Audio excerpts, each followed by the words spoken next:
Imaginez la scène. Vous êtes chez Darty ou chez Boulanger, au rayon gros électroménager. Votre réfrigérateur vient de lâcher après 15 ou 20 ans de bons et loyaux services. Il a rendu l'âme hier soir, l'urgence est là, la bouffe va perdre, il vous faut un remplaçant et vite. Le vendeur vous aborde avec son grand sourire et vous fait faire le tour du propriétaire comme si vous visitiez le Louvre. Il vous montre un premier modèle, une marque d'entrée de gamme un peu passe-partout, disons un modèle premier prix chez Electro-Dépôt ou un produit blanc de grande surface. Abordable mais rustique. Ensuite, il vous emmène vers du Whirlpool. Là, mon bon monsieur, ma bonne dame, on est sur du solide, du grand classique. Puis, ses yeux brillent, il vous pointe un modèle KitchenAid. Ah, là, on change de catégorie, on est sur de la vraie qualité supérieure, de l'équipement de chef. Et enfin, il vous amène devant le summum, le modèle encastrable ou le piano de cuisson haut de gamme signé Jenner ou Fleurambon le design premium. 4 marques alignées, 4 étiquettes bien distinctes, 600 €, 1200 €, 2200 € et plus de 3500 € pour le dernier, vous regardez votre budget. Vous réfléchissez à cette vieille cocotte, le creuset hérité de votre grand-mère qui trône sur votre cuisinière et qui fonctionne toujours après 40 ans, et vous vous dites que pour avoir la même tranquillité d'esprit, il faut mettre le prix. Vous êtes à 2 doigts de craquer pour le KitchenAid à 2100 €. Après tout, le vendeur vous a sorti la phrase magique. KitchenAid, c'est un autre monde en termes d'ingénierie. Vous rentrez chez vous, vous vous posez 5 minutes devant l'ordinateur pour vérifier les avis avant de signer le chèque ou de lancer un paiement en 4 fois sans frais sur Cdiscount. Et là, c'est la douche froide. Vous découvrez qu'une seule et même entreprise possède ces 4 marques. Une seule corporation, la même usine, la même chaîne logistique, les mêmes compresseurs. Vous étiez sur le point de lâcher 1000 € de plus, l'équivalent de presque 3 semaines de salaire au SMIC, uniquement pour un logo collé sur de la tôle. C'est précisément à ce moment-là que j'ai commencé à creuser. Ce que j'ai découvert m'a mis hors de moi. Parce que ce n'est pas l'histoire d'un magasin ou d'un vendeur trop zélé. C'est le fonctionnement systémique de toute l'industrie moderne de la cuisine. À la fin de cette vidéo, vous saurez exactement comment ils s'y prennent pour vous berner. Vous découvrirez les 3 multinationales géantes qui possèdent la quasi-totalité des marques que vous croisez en rayon chez Carrefour, Leclerc ou la Fnac. Je vais vous donner l'unique question technique à poser en magasin qui fait instantanément s'effondrer leur château de cartes marketing. Et pour finir, je vous parlerai de la rare marque qui vaut encore réellement son prix premium, et je vous garantis que ce n'est pas celle à laquelle vous pensez. Mais d'abord, regardons ensemble à quel point le mensonge est profond. Faisons un petit jeu. Je vais vous citer 5 marques très courantes, celles qu'on voit partout et qui s'affichent fièrement dans les cuisines. KitchenAid, Maytag, Whirlpool, Amana et Jenner. 5 logos différents, 5 positionnements tarifaires, 5 campagnes publicitaires bien distinctes qui vous expliquent pourquoi leur produit est unique et indispensable pour réussir votre bœuf bourguignon ou votre blanquette du dimanche. À votre avis, combien d'entreprises se cachent derrière ces 5 noms? La réponse est simple, une seule. Une seule et unique multinationale possède tout ce beau monde, la Whirlpool Corporation. Et ce qui me révolte, c'est qu'ils construisent leur rentabilité sur votre ignorance. Ils comptent sur le fait que vous ne le sachiez pas, car le jour où le consommateur français comprend la supercherie, leur stratégie de prix s'écroule. Pour comprendre comment on en est arrivé là, il faut regarder l'envers du décor de l'industrie culinaire actuelle. C'est une histoire d'ingénierie sacrifiée sur l'autel des rapports financiers trimestriels. Les grands groupes rachètent des marques historiques qui ont mis des décennies à gagner la confiance de nos parents et grands-parents grâce à des produits incrévables. Une fois le rachat bouclé, ils gardent l'image de marque, mais ils rationalisent la production. On remplace les pièces d'usure en métal par du plastique injecté, on affine l'épaisseur de l'acier des cuves. On complexifie les cartes électroniques pour y ajouter des écrans tactiles connectés intelligents, là où un simple bouton mécanique aurait duré 30 ans sans broncher. C'est le triomphe de l'obsolescence programmée invisible. L'appareil a l'air luxueux à l'extérieur, mais ses entrailles sont conçues pour flancher juste après la fin de la garantie légale de 2 ans. Le métal de base, le poids de l'objet, l'épaisseur des parois, voilà ce qui fait la longévité d'un ustensile ou d'un appareil, pas la couleur du bandeau de commande ou le prestige du nom gravé sur la coque. Laissez-moi vous montrer comment s'est construit ce gigantesque empire des illusions. Plongeons maintenant dans le vif du sujet et regardons comment Whirlpool a patiemment construit ce que j'appelle son catalogue de masques. À l'origine, en 1911, cette boîte fabriquait des machines à laver. C'était une entreprise honnête, qui faisait de bons produits robustes, le genre de machines lourdes et mécaniques qui essoraient sans bouger d'un millimètre pendant 30 ans. Mais vers le milieu des années 1980, les financiers ont pris le dessus sur les ingénieurs. Ils ont compris une règle d'or du capitalisme moderne. Pourquoi s'embêter à faire de la recherche et développement pour concurrencer une marque prestigieuse quand on peut tout simplement signer un chèque et la racheter? En 1986, Whirlpool réalise le coup du siècle en s'offrant la marque KitchenAid. Vous connaissez forcément KitchenAid, ce sont ces robots pâtissiers magnifiques, tout en fonte d'aluminium, lourds comme des enclumes, qui coûtent plus de 600 € et trônent sur les plans de travail des cuisines françaises comme des objets d'art ou des bijoux de famille. Quand Whirlpool a racheté l'intégralité de la maison, ils ont été très malins. Ils n'ont pas touché au look rétro du robot sur socle historique, mais ils ont immédiatement appliqué le nom KitchenAid à toute une gamme de gros électroménagers qui n'avaient plus rien à voir avec l'usine d'origine. Ils ont gardé l'image premium, la nostalgie de la qualité d'antan, et ils ont fait exploser les étiquettes de prix. Aujourd'hui, si vous vous promenez sur darty.com ou dans les allées d'un boulanger, un réfrigérateur estampillé KitchenAid s'affiche allègrement entre 2 000 et 4 000 €. Juste à côté, un réfrigérateur Whirlpool, conçu par les mêmes ingénieurs, assemblé avec les mêmes compresseurs standardisés, provenant des mêmes fournisseurs de cartes électroniques, coûte entre 800 et 2 500 €. Quand vous appelez le service après-vente parce que le froid ventilé ne fonctionne plus, c'est le même technicien du même groupe qui décroche le téléphone. La seule véritable différence, c'est que le KitchenAid arbore un logo plus flatteur, des poignées en acier brossé un peu plus épaisses et une rampe de LED mieux travaillée à l'intérieur de la cuve. Vous payez le double pour de la cosmétique. Faisons le calcul concret du coût par année de service. Cette fameuse formule qui permet de voir si on investit ou si on se fait plumer. Si vous achetez le modèle Whirlpool de milieu de gamme à 1 000 € et qu'il tient 10 ans, cela vous revient à 100 € par an. Si vous achetez le modèle KitchenAid à 2 200 € en pensant acquérir une robustesse professionnelle et qu'il lâche exactement au bout de 10 ans lui aussi parce que l'électronique interne et le compresseur sont strictement identiques, votre coût annuel passe à 220 €. Vous payez 120 € de bonus par an à Whirlpool uniquement pour le plaisir des yeux. Mais le géant américain ne s'est pas arrêté là.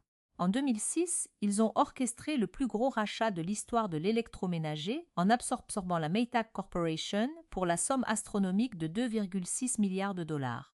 En avalant Maytag, Whirlpool n'a pas seulement récupéré une marque, ils ont raflé tout un écosystème. Dans le panier de la mariée, il y avait Jen Air, la marque d'ultraluxe dont les frigos s'achètent au prix d'une petite voiture d'occasion. Il y avait aussi Amana, la marque d'entrée de gamme low cost qu'on retrouve dans les logements en location ou les arrière-cuisines, ainsi que Magic Chef, Admiral et Roper. En une seule signature, 7 marques concurrentes représentant plus de 70 ans d'histoire industrielle et de saine compétition technique ont été effacées de la surface du globe pour devenir de simples déclinaisons d'une même matrice. Alors, quand vous déambulez chez Conforama ou BUT et que le vendeur vous fait passer du rayon premier prix au rayon haut de gamme, enlevez-vous cette idée de la tête. Vous ne naviguez pas entre des concurrents qui se battent pour vous offrir le meilleur produit. Vous circulez simplement dans les différents tiroirs, caisses d'une seule et même multinationale. Amana ou le premier prix du groupe n'est pas une marque bon marché, c'est juste le nom que Whirlpool donne à sa tôle fine et ses finitions brutes. KitchenAid n'est pas une marque de prestige artisanal, c'est le nom que Whirlpool donne à son plastique haut de gamme et ses poignées design. Ce sont les mêmes machines, mais avec des masques différents. Si vous aimez cette façon de décortiquer la vérité derrière les étiquettes sans langue de bois, c'est le moment idéal pour vous abonner à la chaîne et activer la cloche.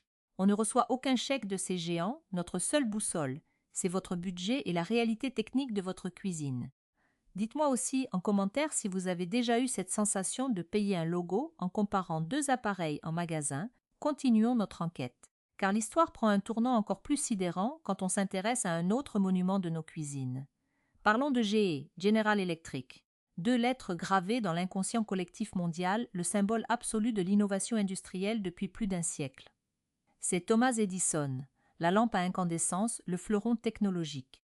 Dans les cuisines de nos parents ou de nos oncles, le vieux frigo américain GE avec son distributeur de glaçons en façade, c'était le signe extérieur de réussite. Une machine de guerre que l'on gardait 30 ou 35 ans sans jamais changer une pièce.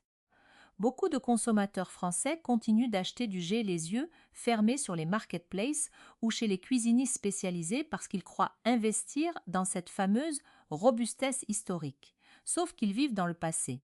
Le 6 juin 2016, General Electric a définitivement vendu sa division électroménager au géant chinois Haier Group pour 5,6 milliards de dollars.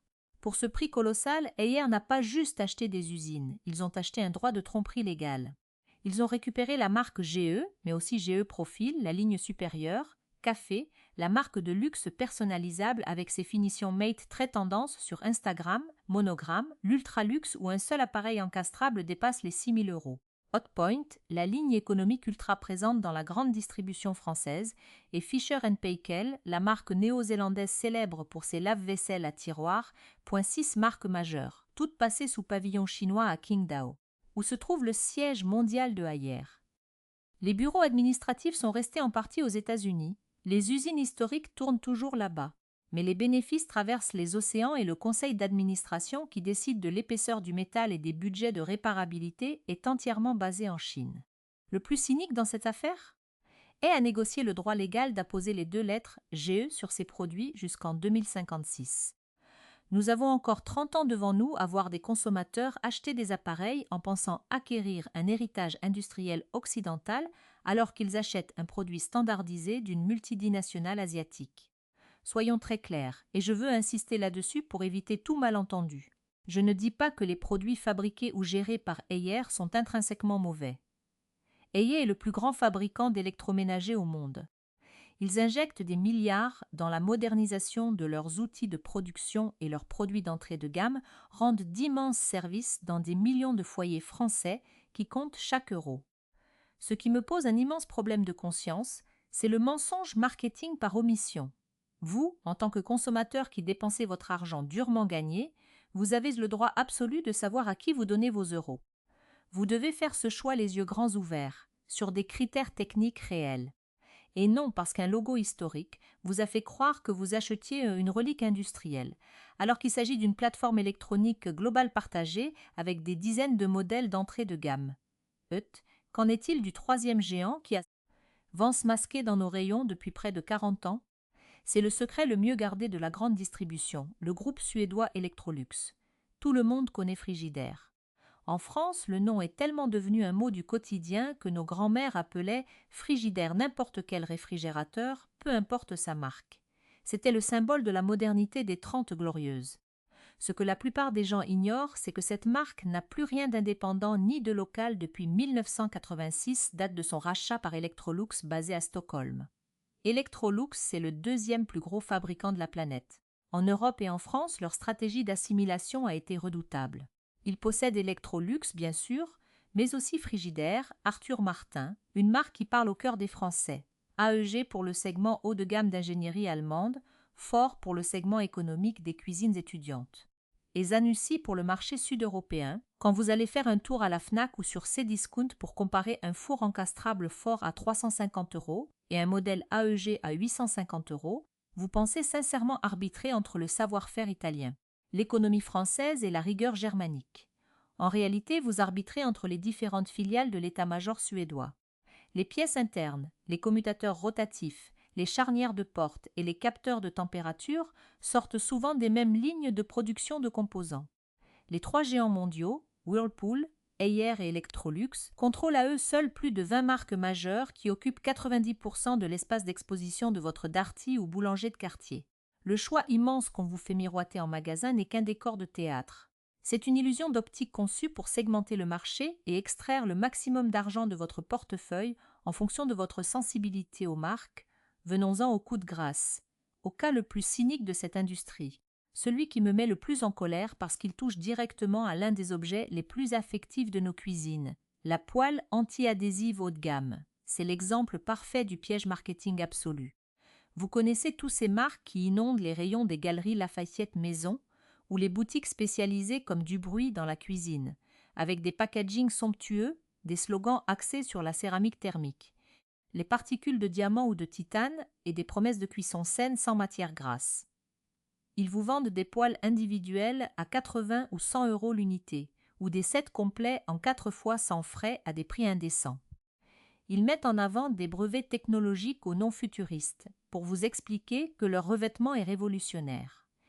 Un réparateur d'électroménager et expert en ustensiles avec qui j'ai longuement échangé sur le sujet m'a résumé la situation avec un cynisme désarmant, une poêle anti-adhésive. Qu'elle coûte 15 € chez Action ou 120 € sous une marque de designer parisien ou de chef étoilé, repose sur le même principe physique. Le revêtement, qu'il soit à base de PTFE classique ou de céramique sol-gel, est une couche d'usure superficielle extrêmement fine, souvent de quelques dizaines de microns seulement. Au bout de 12 à 18 mois d'utilisation quotidienne, sous l'effet des chocs thermiques répétés sur vos plaques à induction et du passage inévitable de la spatule, ce revêtement perd ses propriétés microstructurales. Il commence à s'écailler ou à coller. Faisons le calcul implacable du coût par année de service pour cet objet. Vous achetez une poêle en aluminium fin avec un joli manche imitation bois de hêtre à 90 €. Elle est magnifique, elle fait très haut de gamme. Elle dure 1 an et demi avant de commencer à attacher vos œufs au plat et à peler, ce qui vous oblige à la jeter à la poubelle par peur d'ingérer des microplastiques ou des PFAS. Votre coût de service est de 60 € par an pour une seule poêle. À côté de cela, vous achetez une poêle basique en tôle d'acier ou en fonte brute chez un quincaillier ou sur AliExpress pour les petits budgets, voire une 2 bayères en fer blanc fabriquée dans les Vosges pour une trentaine d'euros. Certes, elle n'a pas d'écran de contrôle thermique au centre, elle demande un culottage initial avec un peu d'huile, mais elle est techniquement indestructible. Elle va durer 30 ans, elle va se bonifier avec le temps et son coût par année de service tombe à 1 € par an. Payer 90 € pour un ustensile jetable à cause d'un discours marketing ultra léché sur la céramique écologique, c'est le sommet de la manipulation grand public. L'industrie a réussi à transformer un outil de cuisson, qui devrait être un investissement pour une génération, en un consommable à racheter tous les 2 ans. Ils ont remplacé l'ingénierie des matériaux par de la rhétorique publicitaire et c'est vous qui payez la facture. Après avoir passé au crible les pièges marketing et le grand théâtre des multinationales, changeons radicalement de perspective. Quittons le monde des faux-semblants pour entrer dans celui de la vérité technique. Il existe encore, fort heureusement, des fabricants qui refusent de sacrifier leur honneur industriel sur l'autel de la rentabilité à court terme. Ce sont des entreprises souvent restées familiales ou gérées par des fondations privées qui conçoivent des objets épurés, réparables, lourds et dénués de tout gadget inutile. En France, nous avons la chance immense de posséder un patrimoine culinaire et une industrie de la métallurgie parmi les plus riches au monde. Nos marques nationales historiques n'ont absolument rien à envier aux standards internationaux, bien au contraire. Regardons de plus près ce qui vaut réellement chaque euro investi en partant de l'ustensile le plus accessible pour aller vers l'électroménager le plus premium. Commençons par la base absolue de toute cuisine digne de ce nom, la tôle d'acier. Si vous cherchez une alternative définitive aux poêles jetables à revêtement synthétique, tournez-vous vers la maison de Billet. Fondée en 1830 dans le Val d'Ajol, au cœur des Vosges, cette manufacture familiale façonne le fer et l'acier depuis près de 2 siècles. Prenez leur gamme emblématique Minéral B.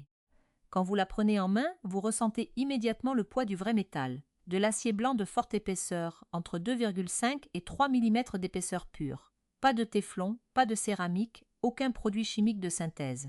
À l'usage, l'expérience est purement physique. Plus vous l'utilisez, plus elle se colore, brunit et se culotte naturellement grâce aux matières grasses. Elle devient totalement noire, et c'est là qu'elle devient parfaitement anti-adhésive pour vos pommes de terre sarladaises ou vos pièces de viande saisie. Elle transmet la chaleur avec une régularité parfaite sur le gaz comme sur les plaques à induction les plus puissantes. Côté budget, c'est une leçon d'économie domestique.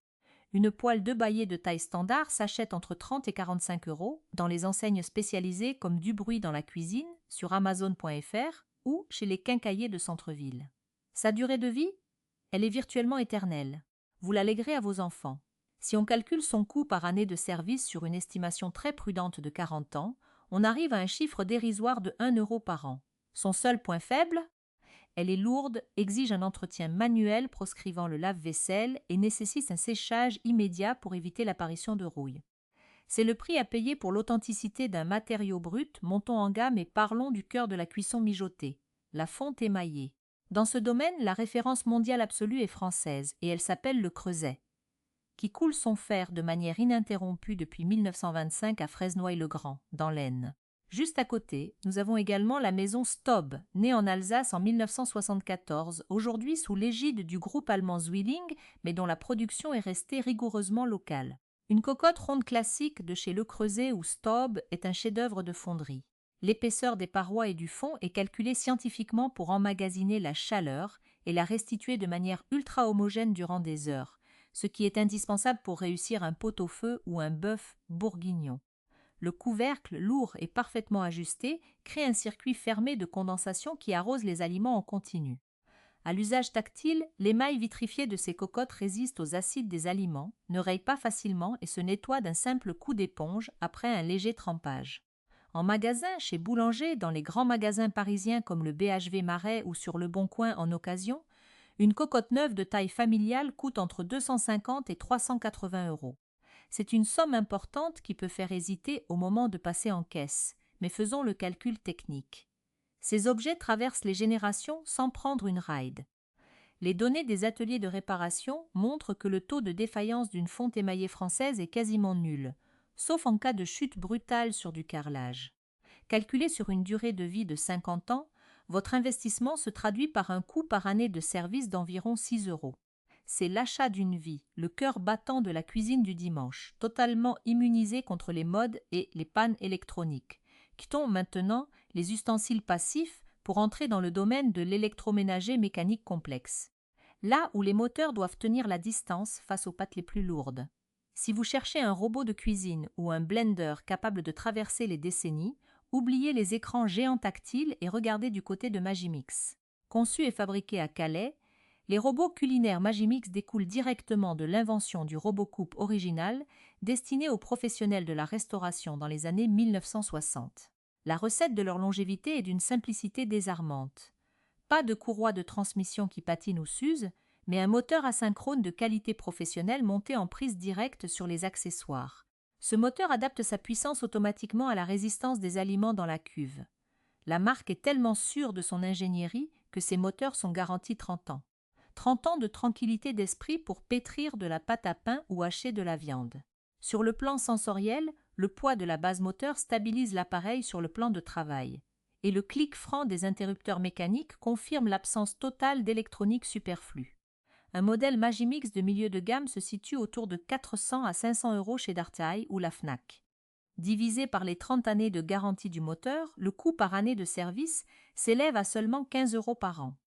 Les experts en réparation indépendants s'accordent tous à dire que ces machines sont des modèles d'éco-conception, entièrement démontables avec des pièces détachées disponibles pendant des décennies, enfin. Terminons par le sommet absolu du gros électroménager mondial, la marque citée par tous les ingénieurs et techniciens de maintenance indépendants comme le dernier bastion de la durabilité, la maison allemande Miele. Restée une entreprise strictement familiale depuis sa fondation en 1899 par Carl Miele et Reinhard Zinkan, elle refuse catégoriquement d'entrer dans la course aux économies de bout de chandelle pratiquées par les trois grands géants industriels.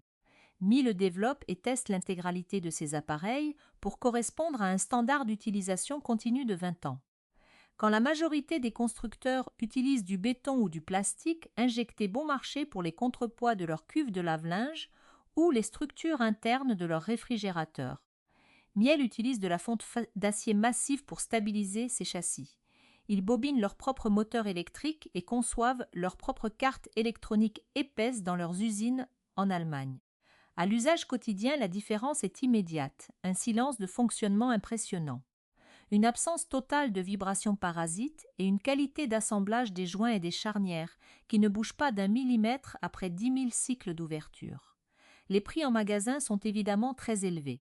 Comptez entre 900 et 1600 euros pour un lave-vaisselle ou un réfrigérateur Miele de gamme classique. Pour un budget familial moyen,